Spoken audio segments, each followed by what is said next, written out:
Hello दोस्तों, नमस्कार। तहे दिल से आपका स्वागत करता हूँ रेल एडवेंचर यूट्यूब चैनल में। दोस्तों, आज के इस वीडियो में मैं आपको एक खास ब्लॉग आपके लिए लेके आया हूँ। ये है मुंगेर रेलवे स्टेशन से लेकर मुंगेर ब्रिज होते हुए आगे साहेबपुर कमाल होते हुए उमेश नगर तक। तो दोस्तों, इस खास ब्लॉग को पूरा देखें और ध्यान से देखें। मैं इस सेक्शन से रिलेटेड और इस ब्रिज से रिलेटेड पूरी जानकारी आपको इस वीडियो में दूंगा। तो इस वीडियो को शुरू करने के पहले आपसे रिक्वेस्ट करना चाहता हूँ, अगर अब तक आपने मेरे चैनल को सब्सक्राइब नहीं किया है तो सब्सक्राइब कर लें, साथ ही साथ बेल आइकन को जरूर दबाएं ताकि रेलवे से जुड़ी जानकारी, लेटेस्ट नोटिफिकेशन और अपडेट्स आपको पहले मिल सके। और इस वीडियो को लाइक करना ना भूलें। चलिए शुरू करते हैं आज का वीडियो। आज की जो हमारी जर्नी हो रही है ये है जमालपुर से खगड़िया जाने वाले पैसेंजर ट्रेन से। तो हमारी ट्रेन अभी मुंगेर से निकल चुकी है और मुंगेर स्टेशन के जस्ट बाद जो वायाडक्ट ब्रिज है उससे हमारी ट्रेन क्रॉस कर रही है और जल्दी अब हमारी ट्रेन ब्रिज के अंदर एंटर करने वाली है। तो यहाँ से हमारा मुंगेर का गंगा ब्रिज स्टार्ट होता हुआ। इस ब्रिज के बारे में आपको बताना चाहूँगा। इस ब्रिज का शिलान्यास हमारे भूतपूर्व प्रधानमंत्री श्री अटल बिहारी वाजपेयी ने 2002 में किया था और इसका पूरा निर्माण कंप्लीट जो हुआ वो 2016 में जाके हुआ। तो इसके निर्माण में 14 साल लग गए। तो टोटल इस ब्रिज की जो लेंथ है वो है 3.750 किलोमीटर्स। इस ब्रिज को बनाने में जो कुल लागत खर्च आई वो थी 9.3 मिलियन। तो काफ़ी ज़्यादा खर्च हो गया क्योंकि काफ़ी साल लगे इस ब्रिज को बनाने में। पहले इसकी कॉस्टिंग अलग थी और धीरे धीरे जैसे समय बीतता गया तो इसकी जो कॉस्टिंग थी, टोटल कॉस्टिंग, वो काफ़ी ज़्यादा बढ़ गई थी। इस ब्रिज को बनाने के लिए स्टील मटेरियल का प्रयोग किया गया और जो डिज़ाइन यूज किया गया है वो है वेरेंट ट्रस। और ये ब्रिज का बाद में नाम श्री कृष्ण सेतु रख दिया गया था। ये ब्रिज इसीलिए भी बहुत महत्वपूर्ण है क्योंकि बरौनी के बाद भागलपुर तक कोई भी गंगा पे ब्रिज नहीं था, जिस कारण से जो लोग इधर के थे मुंगेर साइड के उनको खगड़िया जाने में काफ़ी ज़्यादा मुश्किलात आती थी और उनके लिए बस एक ही साधन था कि नाव से पार करना, जो कि ज़्यादा सामान लाने या ले जाने के लिए काफ़ी ज़्यादा उन्हें मुश्किल होती थी। तो कई सालों से ये लोगों की जन भावना थी कि इस ब्रिज का निर्माण किया जाए ताकि लोग यहाँ से मुंगेर से खगड़िया आराम से आना जाना कर सके। क्योंकि जो ज़्यादातर लोग हैं मुंगेर के, जमालपुर के, इनका पारिवारिक कनेक्शन पहले से उस साइड से जुड़ा रहा है सालों सालों से और उनके घर परिवार के लोग उस साल से, तो आना जाना उनके लिए अब ब्रिज बनने के बाद काफ़ी सुलभ हो गया है। गंगा पे बना ये महत्वपूर्ण मुंगेर ब्रिज हमारे रेलवे के 2 सेक्शंस को जोड़ता है। इसके ईस्ट एंड साइड हमारा है भागलपुर जमालपुर साहिबगंज सेक्शन, जिसको साहिबगंज लूप भी कहते हैं, और दूसरी तरफ है गुवाहाटी दिल्ली मेन सेक्शन, जो कटिहार बरौनी होते हुए आगे पटना होते हुए दिल्ली की ओर जाता है। तो यहाँ पे ये दोनों सेक्शन यहाँ पे मिल जाते हैं इस ब्रिज के कारण। और आपको बताना चाहूँगा कि इसका क्या लाभ होने वाला। अगर किसी भी तरह की कोई परेशानी हो जाए या मेंटेनेंस इशू हो बरौनी ब्रिज में और ट्रेन को डाइवर्ट करना पड़े तो ईज़िली सारी ट्रेन्स को जो हावड़ा की ओर जाती हैं या ट्रेन जो दिल्ली की ओर जाती है, नॉर्थ ईस्ट से आती है, मुंबई की ओर जाती हैं, वो ईजिली यहाँ से डाइवर्ट होके जा सकती हैं। और साथ ही साथ जो भागलपुर के लोग हैं, जो सहरसा के लोग हैं और जो बरौनी के लोग हैं, ये सारे लोग अभी फ़िलहाल जब भी सहरसा जाना रहता था या आपको बरौनी जाना होता था या जो फ़िलहाल भागलपुर से मुजफ्फरपुर इंटरसिटी भी चल रही तो इसको लॉन्ग रूट तय करना पड़ता था। पहले भागलपुर से जमालपुर, फिर आगे क्यूल, फिर क्यूल से आगे हाथीदा वाले ब्रिज से होकर बरौनी जाना होता था, फिर आगे समस्तीपुर होते हुए फिर मुजफ्फरपुर जाती थी ट्रेन। पर अगर ये इसका रूट डाइवर्ट हो जाए और ट्रेन भागलपुर से जमालपुर मुंगेर होते हुए अगर बरौनी जाए तो कम से कम यहाँ पे 50 से 60 किलोमीटर की दूरी घट जाएगी और 1 घंटे का समय भी बचत होगा, जो काफ़ी ज़्यादा लाभदायक होगा यात्रियों के लिए। तो ये वाले सेक्शन का तैयार होना बहुत ही महत्वपूर्ण था। अब जैसे ये सेक्शन तैयार हो गया है पर अभी इसमें काफ़ी ज़्यादा ट्रेन नहीं चल रही है, सिर्फ लिमिटेड वे में चल रही हैं। मेन इस रूट का यूटिलाइजेशन फ्राइट ट्रेन्स के लिए किया जा रहा है, जो ट्रेन साहिबगंज साइड से आती हैं और जो जमालपुर के पहले वाई लाइन बना है वहाँ से डाइवर्ट होते हुए फिर मुंगेर होते हुए फिर उधर आगे समस्तीपुर और मुजफ्फरपुर की ओर निकल जाती हैं। उनको आगे क्यूल जाके फिर वो जो बरौनी ब्रिज का जो कंजेशन है सिंगल लाइन का, उसका सामना नहीं करना पड़ता है। तो ये रेलवे को फ्लाइट्स के लिए बहुत ज़्यादा लाभदायक हुआ है। जहाँ तक ट्रेन्स की मैं बात करूँ, फ़िलहाल बहुत ही लिमिटेड ट्रेन्स चल रही हैं। सहरसा से भागलपुर के लिए वो भी काफ़ी बाद में चलाई गई हैं, वो स्पेशल डीएमयू ट्रेन चल रही है। इसके अलावा 2 ट्रेन जो जमालपुर से खगड़िया की ओर जाती है और 2 ट्रेन जो जमालपुर से बरौनी के नज़दीक तिलरत की ओर चल रही हैं। और एक स्पेशल ट्रेन और चलाई गई है, वो जमालपुर से लेकर सहरसा के बीच में चल रही है। तो अभी फ़िलहाल यही 5-6 ट्रेन को चलाया जा रहा है, और उम्मीद है कि आगे आने वाले समय में जो ट्रेन प्रस्तावित है, जैसे भागलपुर से जयनगर जाने के लिए डेली इंटरसिटी, भागलपुर से सहरसा जाने के लिए इंटरसिटी, तो ये ट्रेन्स जो अभी फ़िलहाल प्रस्तावित हैं, इनको भी यही मुंगेर ब्रिज होकर चलाया जाएगा, जिससे यात्रियों को काफ़ी ज़्यादा लाभ होगा। और आने वाले समय में उम्मीद है कि और भी ट्रेन जो गुवाहाटी होकर चलती हैं, उनको जमालपुर होकर चलाया जा सके। बीच में एक्सपेरिमेंटल बेसिस पे रक्सौल से सिकंदराबाद जाने वाली ट्रेन और दरभंगा से हैदराबाद जाने वाली ट्रेन और बरौनी से लेकर भी हैदराबाद जाने वाली स्पेशल ट्रेन को मुंगेर ब्रिज होकर चलाया गया था। तो इससे काफ़ी ज़्यादा यात्रियों को फ़ायदा मिला था, क्योंकि फ़िलहाल भागलपुर जमालपुर रीजन से कोई भी डायरेक्ट ट्रेन सिकंदराबाद हैदराबाद जाने के लिए नहीं है, तो यात्रियों को एक एडिशनल कनेक्शन मिल गया था। फ़िलहाल अभी भी लॉकडाउन के पहले तक बरौनी से लेकर सिकंदराबाद जाने वाली स्पेशल ट्रेन चल रही थी। उम्मीद करता हूँ इसे आगे आने वाले समय में इसको परमानेंट कर दिया जाएगा, ताकि जमालपुर भागलपुर सेक्शन के लोगों को हैदराबाद जाने में, सिकंदराबाद जाने में काफ़ी सहूलियत हो सके।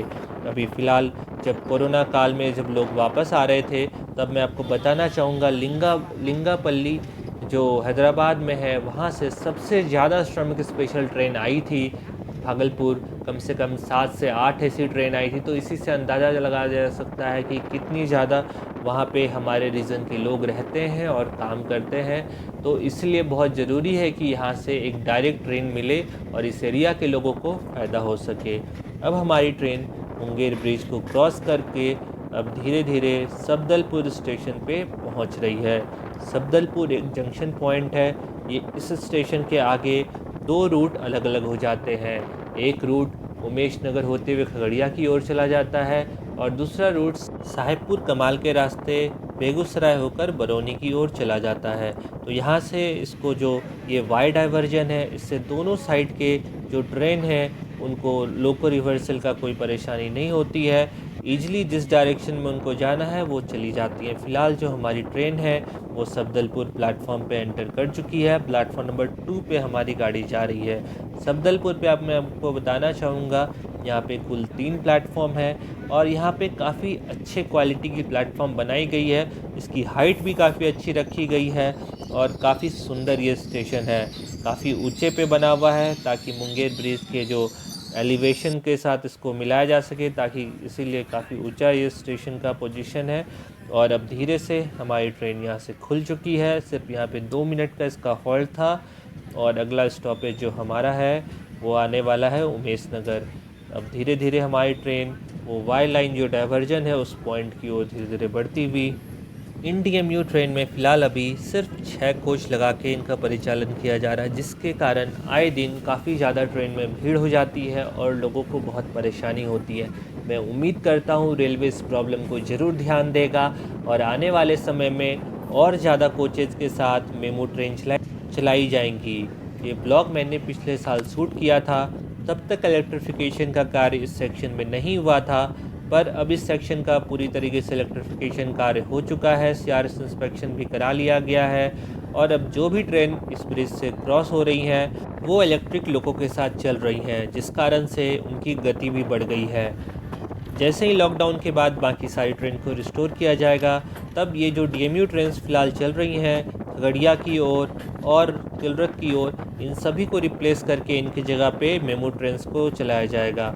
पिछले दिनों जब क्यूल में इंटरलॉकिंग का काम चल रहा था, तो काफ़ी दिनों तक सारी ट्रेन को डाइवर्ट कर दिया गया था। तो ये सारी ट्रेन जमालपुर के वाई लाइन के रास्ते मुंगेर होकर और मुंगेर ब्रिज को क्रॉस कर कर साहेबपुर कमाल होते हुए आगे पटना होते हुए दिल्ली, मुंबई, सूरत और अजमेर जैसे जगहों पे जा रही थी और आ रही थी। तो इस ब्रिज का यहाँ पे बहुत ज़्यादा लाभ मिला था। तो ऐसे जब भी किसी भी तरह का प्रॉब्लम अगर होगा क्यूल वाले ब्रिज पे या आगे किसी सेक्शन में पटना तक, तो टोटली इस सारी ट्रेन को डाइवर्ट करके भाया मुंगेर ब्रिज आगे बरौनी होकर और फिर बरौनी होकर सीधा हाजीपुर और हाजीपुर से ब्रिज क्रॉस कर कर और फिर पाटलिपुत्रा होकर सीधा उसको दीनदयाल उपाध्याय की ओर डाइवर्ट कर दिया जा सकेगा, जिससे बिना ट्रेन को कैंसिलेशन किए हुए यात्री आराम से ट्रेन में सफ़र कर पाएंगे। तो ये तो सबसे बड़ा लाभ इस सेक्शन का आगे आने वाले दिनों में होगा, जब किसी भी तरह की परेशानी इस सेक्शन पे आएगी। अब हमारी ट्रेन सफदलपुर से काफ़ी ज़्यादा आगे निकल चुकी है।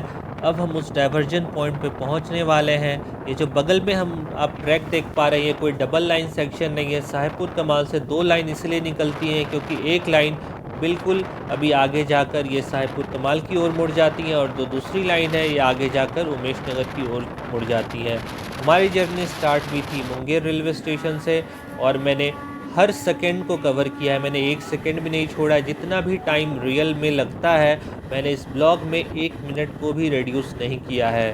तो टोटल जो टाइम हमारा 15 से 16 मिनट लगते हैं मुंगेर ब्रिज होकर सफदलपुर होकर उमेश नगर जाने में, उतना ही टाइम आप इस वीडियो में देख पा रहे होंगे। अब हम धीरे धीरे उस डाइवर्जन पॉइंट की ओर पहुंच चुके हैं और हमारी ट्रेन अब अपनी दिशा को बदलते हुए राइट डायरेक्शन की ओर कर्व लेते हुए उमेश नगर वाले लाइन पे मिल जाएगी। ट्रेन काफ़ी अच्छी स्पीड से चल रही है। इस सेक्शन का मैं आपको बताना चाहूँगा, जब CRS इंस्पेक्शन इलेक्ट्रिफिकेशन के साथ हुआ था तो इस सेक्शन को फ़िलहाल 70 किलोमीटर प्रति घंटे के स्पीड से ट्रेन चलाने के लिए अनुमोदन मिल गया था। और आप क्लियरली देख पा रहे हैं कि अब दोनों लाइन डाइवर्ट हो चुकी है। लेफ़्ट साइड की ओर जो लाइन है वो साहेबपुर कमाल की ओर गई और हमारी ट्रेन राइट साइड की ओर उमेश नगर की ओर जाती हुई। तो ट्रेन काफ़ी अच्छी स्पीड से जा रही है।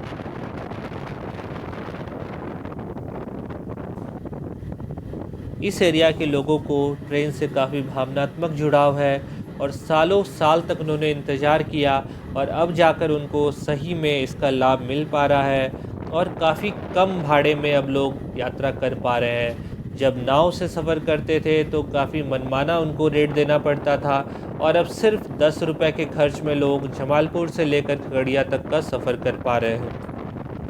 मैंने आपको एक बहुत सुंदर सा ये जर्नी ब्लॉग कंपाइलेशन आपको दिखाया है इस वीडियो के माध्यम से।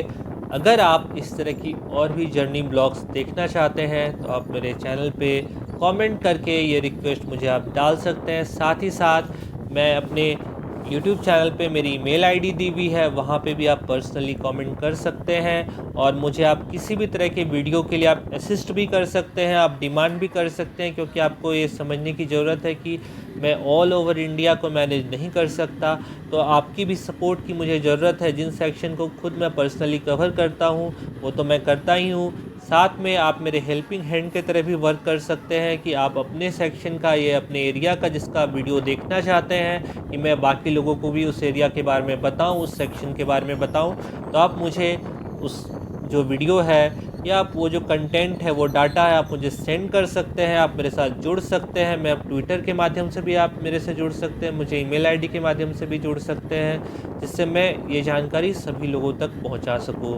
और मैं एक ऐसा इकोसिस्टम क्रिएट करना चाहता हूं जहां पे आप सभी लोग जुड़ें, अपनी बातों को रखें और जो जानकारी है वो एक दूसरे से साझा करें, ताकि हम सभी जो जनमानस है, हमारे जो लोग हैं, हमारे जो व्यूअर्स हैं, उन तक हम सही जानकारी पहुंचा सकें और उनको रेलवे के अलग अलग सेक्शन के बारे में पूरी तरीके से उनसे अनुभव साझा कर सकें, ताकि वो लोग जब ये जर्नी करें तो इसका आनंद उठा सकें। और साथ ही हमारे कई भाई बंधु जो जमालपुर के हैं, मुंगेर के हैं, समस्तीपुर के हैं, बरौनी के हैं, बेगूसराय के हैं, खगड़िया के हैं, सहरसा के हैं, तो ये सभी लोग जो बाहर रहते हैं ये भी अपने घर के आसपास के डेवलपमेंट को वीडियो के माध्यम से देखना चाहते हैं। तो आप सभी बंधुओं से रिक्वेस्ट है कि इस वीडियो को ज़्यादा से ज़्यादा शेयर करें, ताकि मुझे मोटिवेशन मिल सके कि इस तरह की और भी वीडियोस मैं अपने चैनल पे लाऊं। अब धीरे धीरे हमारी ट्रेन की चाल काफ़ी धीमी होती हुई, क्योंकि अब हमारी ट्रेन उमेश नगर पहुंच गई है और यहीं पे हम अपनी इस ब्लॉग को एंड करने वाले हैं, जो हमने मुंगेर से स्टार्ट किया था और मुंगेर ब्रिज होकर हमने अपनी जर्नी पूरी कर ली है। इस वीडियो को पूरा देखने के लिए आप सभी को मेरा धन्यवाद। अगर ये वीडियो आपको अच्छा लगा हो तो इसे लाइक कर दें, मेरे चैनल को सब्सक्राइब कर लें, इस वीडियो को ज़्यादा से ज़्यादा शेयर करें। रेलवे से जुड़ी कोई भी जानकारी जानने के लिए आप मुझे इस वीडियो के नीचे कमेंट कर सकते हैं। जय हिंद, जय भारत, वंदे मातरम।